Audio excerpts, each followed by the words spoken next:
네, 우리 주변에서 일어나는 일들을 보면 무엇이 옳고 그른지 분별하는 감각이 흐려지고 있다는 생각이 들 때가 있습니다.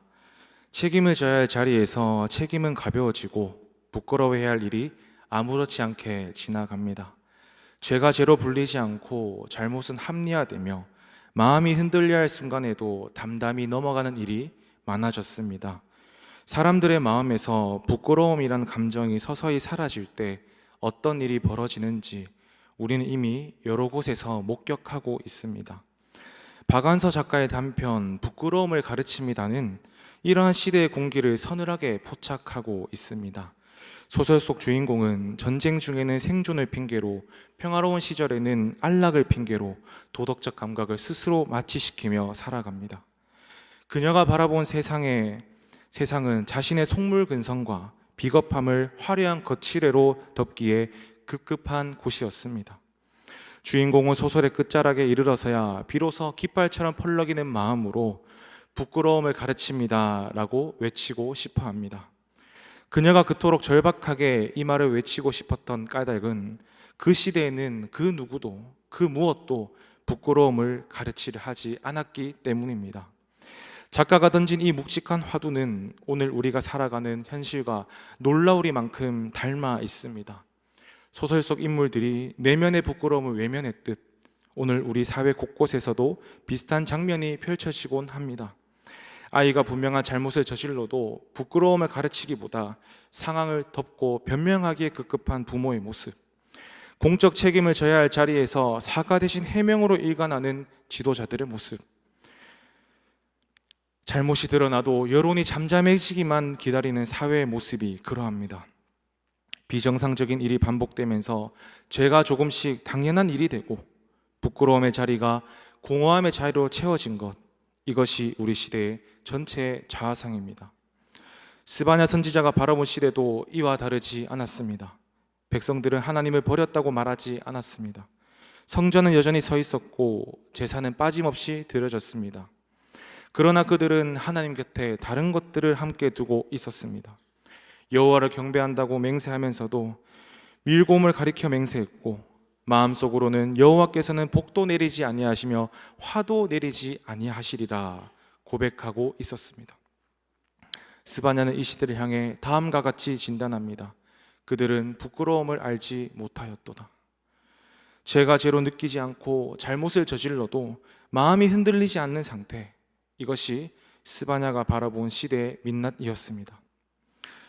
이 말씀이 오늘 우리 시대와 멀리 떨어져 있지 않습니다. 예배가 있고 찬양이 있고 기도가 있지만 우리 마음 한복판에 하나님만 계신가 묻는다면 우리는 선뜻 대답하기 어려우실 겁니다. 그러나 스바냐서는 단순히 그 시대의 문제를 지적하는 데서 끝나지 않습니다. 하나님은 침묵하신 것처럼 보였지만 그 침묵은 포기가 아니라 기다림이었습니다. 심판의 말씀 아래에는 백성을 향한 사랑이 흐르고 있었고 그 엄중한 경고는 정죄가 아니라 다시 돌아오라는 초대였습니다. 그러므로 스바냐서는 과거의 기록이 아니라 오늘 우리의 마음을 비추는 말씀이며 하나님은 부끄러움이 사라진 시대에도 여전히 백성을 부르고 계십니다. 영적 감각이 묻어진 시대에도 하나님은 백성을 포기하지 않으셨고 스바냐서는 바로 그 하나님 앞에서 우리에게 묻습니다. 지금 어디에 서 있는가? 무엇을 붙들고 있는가? 어디로 돌아가야 하는가? 이제 우리는 그 물음 앞에 서고자 합니다. 스바냐가 바라본 하나님은 어떤 분이셨고 그분은 무너져가는 백성을 어떻게 대하셨고 그리고 그 모든 이야기의 끝에서 하나님은 왜 노래하고 계셨는지 그 깊은 자리로 함께 들어가 보고자 합니다. 스바냐서는 1장은 충격적인 선언으로 시작됩니다. 여호와께서 이르시되 내가 지면에서 모든 것을 진멸하리라. 이것은 단순한 경고가 아닙니다.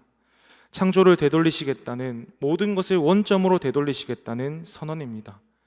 창세기에서 하나님은 빛이 있으라 말씀하시며 세상을 지으셨지만 스바냐에서는 진멸하리라 말씀하시며 세상을 거두십니다. 그만큼 백성의 죄가 깊었다는 것입니다. 심판의 대상이 구체적으로 열거됩니다. 남아있는 바알과 그마림이란 이름과 그 제사장들, 지붕에서 하늘의 뭇별에게 병배하는 자들과 여호와께 맹세하면서 말감을 가리켜 맹세하는 자들, 그리고 포악과 거짓으로 자기 주인의 집을 채우는 자들, 이들은 대놓고 하나님을 부정한 것이 아니었습니다.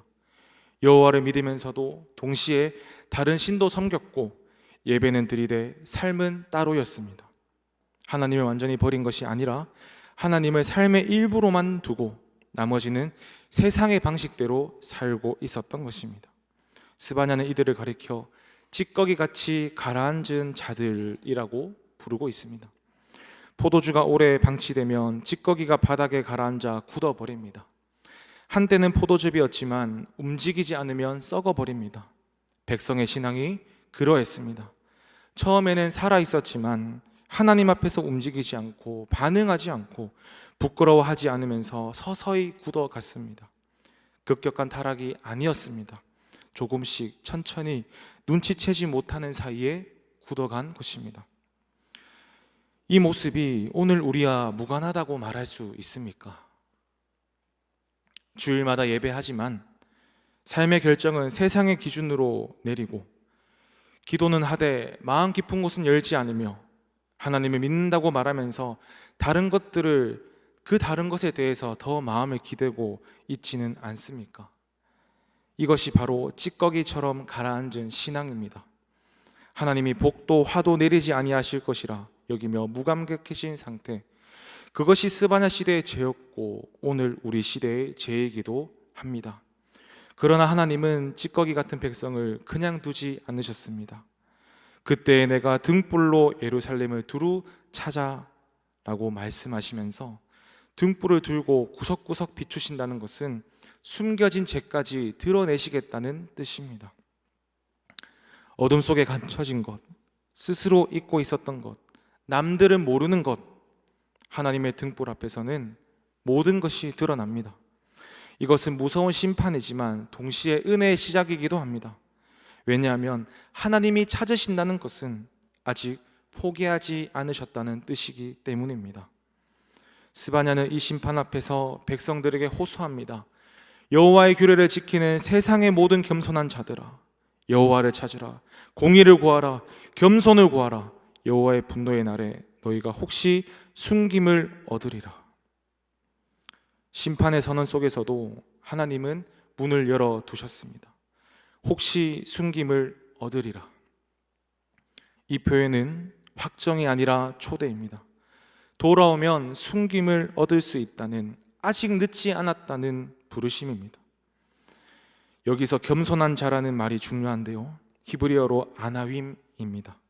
이것은 세상에서 낮아지고 가난해진 사람들, 스스로 내세울 것이 없어 오직 하나님만 의지하는 사람들을 가리키고 있습니다. 하나님은 강한 자를 찾지 않으셨습니다. 스스로 의롭다는 자를 부르지 않으셨습니다. 오히려 심판 앞에서 떨며 저는 아무것도 아닙니다, 하나님만 의지합니다라고 고백하는 자들을 찾으셨습니다. 심판의 메시지 한가운데에서 하나님은 다음과 같이 말하고 계십니다. 돌아오라. 네가 붙들고 있는 것들을 놓고 나에게 돌아오라. 그렇다면 이제 우리는 한 걸음 더 나아가서 다음과 같이 질문해 봐야 됩니다. 하나님이 돌아오라 부르셨을 때 과연 백성은 돌아올 수 있었을까? 찌꺼기처럼 굳어진 신앙, 하나님을 삶의 바깥에 두고 살았던 그들이 스스로 돌아올 수 있었을까라는 것입니다. 스바냐를 계속 읽어가면 놀라운 전환을 만나게 됩니다. 1장의 심판, 2장의 경고, 지나 3장에 이르면 하나님이 한 걸음 또 한 걸음 백성을 향해 걸어오시는 장면이 등장합니다. 백성이 하나님께 돌아오시는 것이 아니라 하나님이 먼저 우리에게 다가오신 것입니다. 이것이 스바냐의 핵심입니다. 우리는 종종 생각합니다. 내가 더 나아지면 하나님께 돌아갈 수 있지 않을까? 내 신앙이 회복되면 그때 다시 시작할 수 있지 않을까? 그러나 스바냐 3장은 정반대의 이야기를 하고 있습니다. 하나님은 우리가 준비될 때까지 기다리지 않으십니다. 하나님이 먼저 오십니다. 하나님이 먼저 바꾸십니다. 3장 9절에서 하나님은 다음과 같이 말씀하십니다. 그때 내가 여러 백성의 입술을 깨끗하게 하여 그들이 다 여호와의 이름을 부르며 한 가지로 나를 섬기게 하리니. 하나님이 입술을 깨끗하게 하신다는 것은 단순히 말을 고치는 것이 아닙니다. 바벨탑 이후 인간의 언어는 교만과 분열의 상징이었습니다. 그런데 하나님이 그 입술을 깨끗하게 하신다는 것은 백성의 정체성 자체를 새롭게 하시겠다는 선언입니다.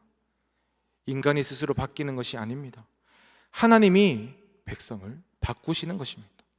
그렇다면 하나님은 백성을 바꾸시기 위해 얼마나 멀리까지 오시는가? 10절은 구스간 건너편을 말하고 있습니다. 구스는 오늘날 에티오피아 지역으로 당시 이스라엘이 알던 세계의 끝입니다. 심판의 결과로 가장 먼 곳까지 흩어진 백성을 하나님은 직접 찾아 데려오신다라는 것입니다. 아무리 멀리 떨어져 있어도, 아무리 깊이 무너져 있어도 하나님은 한 사람도 잊지 않으셨습니다. 이렇게 찾아오신 하나님은 어떤 회복을 주십니까? 11절이 답하고 있는데요. 그날에 내가 내게 범죄한 모든 행위로 말미암아 수치를 당하지 아니할 것이라. 앞서 스바냐는 백성이 부끄러움을 알지 못한다라고 했습니다. 죄를 지어도 부끄럽지 않은 상태, 이것이 문제였습니다. 그런데 이제 하나님은 수치를 당하지 않을 것이라고 약속하십니다. 부끄러움을 몰랐던 것이 문제였는데 이제 수치를 당하지 않게 하신다니 무슨 뜻인가요? 세상의 문제는 죄를 짓고도 부끄럽지 않은 뻔뻔함에 있습니다. 그러나 하나님의 약속은 회복된 후에 더 이상 수치의 짐에 눌리지 않겠다는 것입니다. 무감각이 떨림으로 바뀌고 죄책이 자유로 바뀝니다. 이것이 하나님이 주시는 회복인 줄 믿습니다. 그렇다면 이 회복은 누구에게 임합니까? 12절이 답하고 있는데요. 우리 12절 말씀을 다 같이 읽어보겠습니다. 시작. 내가 곤고하고 가난한 백성을 내 가운데에 남겨두리니 그들이 여호와의 이름을 의탁하여 보호를 받을지라. 여기서 곤고하고 가난한이라는 표현에 주목해 봐야 합니다. 구약에서 이 단어는 단순한 경제적 빈곤이 아니라 세상에서 의지할 곳을 잃고 오직 하나님만 바라보게 된 상태를 말하고 있습니다. 시편 기자는 이런 사람을 두고 여호와는 마음이 상한 자를 가까이 하시고 중심으로 통회하는 자를 구원하시는 도다라고 노래했습니다. 예수님이 산상수훈에서 심령이 가난한 자는 복이 있나니라고 선언하실 때 바로 이 전통 위에 서 계셨습니다.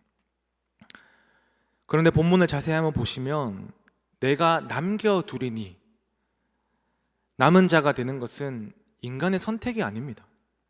하나님이 남겨두시는 것입니다. 9절에서 내가 입술을 깨끗하게 하리라 하셨고 여기서도 내가 남겨두리니 하십니다. 회복의 모든 과정에서 주어는 누구입니까? 바로 하나님입니다. 공고하고 가난한 마음조차 우리가 만들어낸 것이 아닙니다. 하나님이 우리를 찾아오셔서 우리가 붙들고 있던 헛된 것들을 놓게 하시고 빈손으로 서게 하실 때 바로 그때 우리는 이 자리에 서게 됩니다. 이것이 하나님의 주권적 은혜입니다. 그렇다면 이제 우리는 한 걸음 더 나아가 물어야 합니다. 하나님이 남기신 그 남은 자에게 하나님은 어떤 마음을 품고 계시고 하나님은 결국 우리를 어떤 눈으로 바라보고 계시는가 하는 것입니다. 스바냐서의 절정의 17절이 그 답을 줍니다. 그러나 17절의 기쁨을 이해하려면 먼저 15절을 보아야 하는데요. 우리 15절 말씀을 다 같이 한번 읽어보겠습니다. 시작. 여호와가 내 형벌을 제거하였고 내 원수를 쫓아냈으며 이스라엘 왕 여호와가 내 가운데 계시니 네가 다시는 화를 당할까 두려워하지 아니할 것이라. 하나님이 기뻐하시기 전에 형벌이 먼저 제거되었습니다.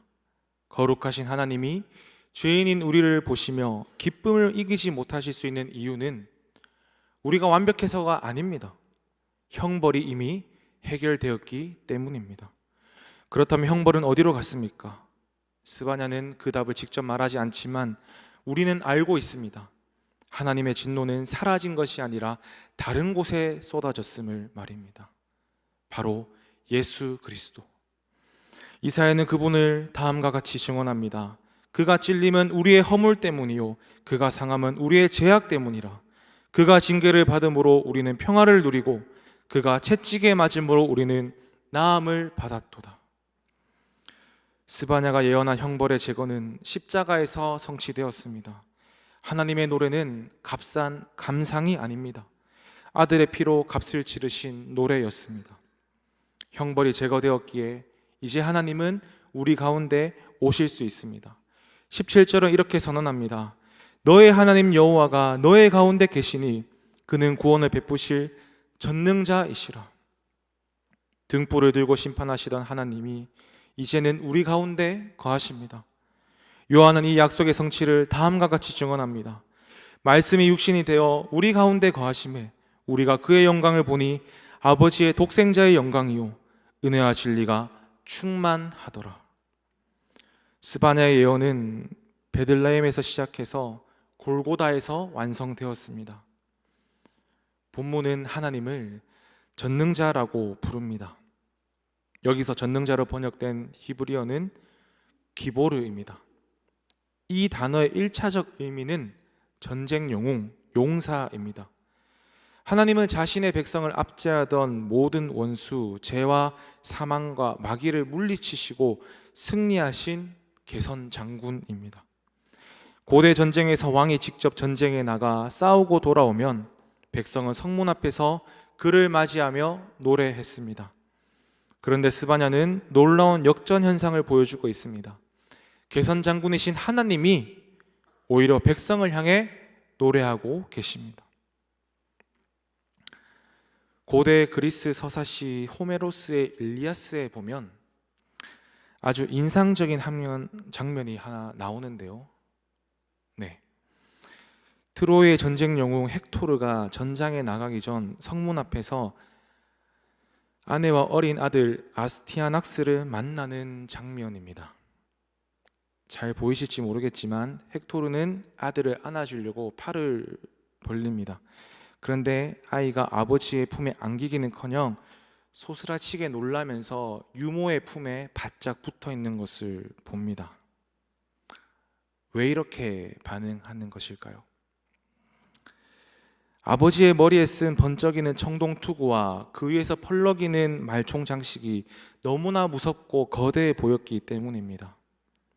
아이에게 아버지는 사랑의 대상이 아니라 두려운 전쟁 기계처럼 보였던 것입니다. 그때 헥토르는 웃으며 즉시 자신의 투구를 벗어 땅에 내려놓습니다. 번쩍이는 전쟁의 상징을 내려놓고 맨 얼굴을 보여준 뒤에야 그는 비로소 아들을 품에 안고 입을 맞추며 나아갑니다. 오늘 스바냐가 보여준 하나님이 바로 이와 같습니다. 죄인인 우리에게 하나님은 본래 두려운 심판자, 감히 다가갈 수 없는 전쟁 용사였습니다. 헥토르의 투구처럼 하나님의 공의와 위엄은 우리를 떨게 만들었습니다. 하지만 십자가 위에서 예수 그리스도께서 그 진노의 투구를 대신 쓰셨습니다. 덕분에 이제 하나님은 심판의 투구를 벗으시고 가장 부드러운 아버지의 얼굴로 우리에게 다가오시고 우리를 안아주고 계십니다. 이 용사가 우리를 바라보시며 어떻게 하십니까? 그가 너로 말미암아 기쁨을 이기지 못하시며 너를 잠잠히 사랑하시며 너로 말미암아 즐거이 부르며 기뻐하시리라. 기쁨을 이기지 못하십니다. 하나님이 이토록 격정적인 기쁨을 느끼신다는 묘사는 성경에서 찾아보기 힘든 독보적인 표현입니다. 하나님은 절제하시는 분입니다. 감정에 휩쓸리는 분이 아닙니다. 그런데 스바냐는 하나님이 우리를 보시며 기쁨을 이기지 못하신다고 말씀합니다. 전쟁에서 승리한 용사가 자신이 구해낸 백성을 보며 터뜨리는 환호, 그것이 바로 하나님의 기쁨입니다. 하나님의 기쁨을 이기지 못하시는 대상은 누구입니까? 완벽한 사람이 아닙니다. 바로 공고하고 가난한 백성. 하나님 외에는 의지할 곳이 없는 사람, 그런 우리를 보시며 하나님은 기쁨을 이기지 못하십니다. 형벌이 이미 제거되었기 때문에, 그리스도 안에서 우리를 바라보시기 때문입니다. 잠잠히 사랑하십니다. 히브리어 원문을 직역하면 그가 그의 사랑 안에서 잠잠하시리라입니다. 이 침묵은 할 말이 있지만 참으시는 소극적인 침묵이 아닙니다. 더 이상 바랄 것이 없는 충만한 만족의 안식입니다. 하나님은 창조를 마치신 후 일곱째 날 안식하셨습니다. 모든 것이 심히 좋았기 때문입니다. 이제 스바냐는 회복을 마치신 하나님이 다시 안식하신다고 말합니다. 하나님은 그리스도 안에서 우리를 바라보시며 지극히 만족하며 쉬고 계십니다. 즐거이 부르며 기뻐하신다고 합니다. 노래하시는 하나님, 성경에서 하나님이 노래하신다는 표현은 거의 나오지 않습니다. 우리가 하나님을 찬양하는 것은 익숙하지만 하나님이 우리를 위해 노래하신다는 것은 낯섭니다. 그러나 스바냐는 분명히 말하고 있습니다. 승리한 용사가 구해낸 백성을 품에 안고 즐거이 노래하신다고 말입니다. 그러므로 오늘 이 말씀 앞에서 우리가 서야 할 자리는 분명합니다. 스스로 더 나아지려고 애쓰는 것이 아닙니다. 하나님의 기쁨을 얻기 위해 무언가를 증명하는 것도 아닙니다. 다만 십자가 아래 공고하고 가난한 마음으로 서는 것입니다. 주님, 저는 설 수 없습니다. 저는 스스로 설 수 없습니다. 오직 주님만, 그리스도만 의지합니다. 그 자리에서 우리는 하나님의 노래를 듣게 됩니다. 피 흘려 싸우신 용사가, 형벌을 제거하신 아버지가 우리를 향해 기쁨을 이기지 못하시며 즐거이 부르시는 그 노래를 말입니다. 말씀을 맺고자 합니다. 사랑하는 성도 여러분, 오늘 우리는 스바냐를 통해 하나님께서 어떤 분이신지를 살펴보았습니다. 백성이 부끄러움을 잃어버리고 마음이 굳어 말씀을 듣지 않을 때도 하나님은 심판을 말씀하셨고 회복으로 말씀하셨으며 마침내 노래로 말씀하셨습니다. 말씀의 끝이 심판이 아니라 노래라는 사실, 이것이 스바냐가 우리에게 전해준 진리입니다. 그래서 우리는 하나님을 그래도 말씀하시는 하나님이라 고백할 수 있습니다. 우리가 돌아오지 않아도, 우리가 부끄러워하지 못해도, 우리가 마음이 굳어도 하나님은 멈추지 않으십니다. 경고 속에서 초대를 담으시고 초대의 끝에 기쁨을, 노래를 더하십니다. 이것이 오늘 우리가 붙들어야 할 신앙의 핵심인 줄 믿습니다. 하나님 앞에 설 때 필요한 마음은 공고하고 가난한 마음입니다. 이것은 물질적 결핍이 아니라 하나님 앞에서 내가 의지할 자가 없음을 인정하는 자리입니다. 어떤 성취도, 어떤 자격도, 어떤 힘도 하나님 앞에서 우리를 세워줄 수 없습니다. 오직 그리스도께서 우리를 세우십니다. 이 사실을 받아들이는 마음이 공고한 마음이고 그 자리에 서는 것이 가난함입니다. 그 자리에 설 때 하나님의 노래가 우리에게 들려옵니다. 우리의 연약함에도 기뻐하시고 우리의 실패에도 만족하시며 우리의 부족함에도 즐거워하시는 하나님, 그분의 노래가 오늘도 우리를 향해 울려 퍼지고 있습니다. 하나님은 여전히 말씀하십니다. 심판으로 흔드시고 회복으로 일으키시고 노래로 품어주십니다. 그러므로 이 말씀 앞에 서십시오. 이 노래 앞에 서십시오. 하나님께서 우리의 수치를 제거하시고 부끄러움을 회복시키시며 마침내 품에 안으시는 그 은혜를 받아들이시길 소망합니다. 이것이 오늘 이 본문이 우리에게 남기는 한 문장은 다음과 같습니다. 하나님은 먼저 노래하셨기에 우리는 그 노래에 응답하며 삽니다. 이번 한 주 그 응답이 여러분의 삶에서 실제가 되길 소망합니다. 일터에서, 가정에서, 홀로 있는 자리에서도 하나님이 노래하시는 은혜가 여러분을 붙들기 바랍니다. 피 흘려 싸워 이기신 용사가 여러분을 위해 노래하고 계십니다. 형벌을 제거하신 아버지가 여러분을 바라보시며 기쁨을 이기지 못하시고 계십니다. 그 사랑 안에서 쉬며 그 노래에 응답하십니다. 그러므로 담대하게 나아가십시오. 공고하고 가난한 마음으로, 그러나 기쁨으로 충만하게 하나님이 여러분을 기뻐하십니다. 그 기쁨이 오늘을 지탱하고 내일을 열어갈 것입니다. 하나님의 노래가 여러분의 노래가 되고 여러분의 응답이 세상을 향한 복음의 울림이 되기를 주님의 이름으로 축원합니다.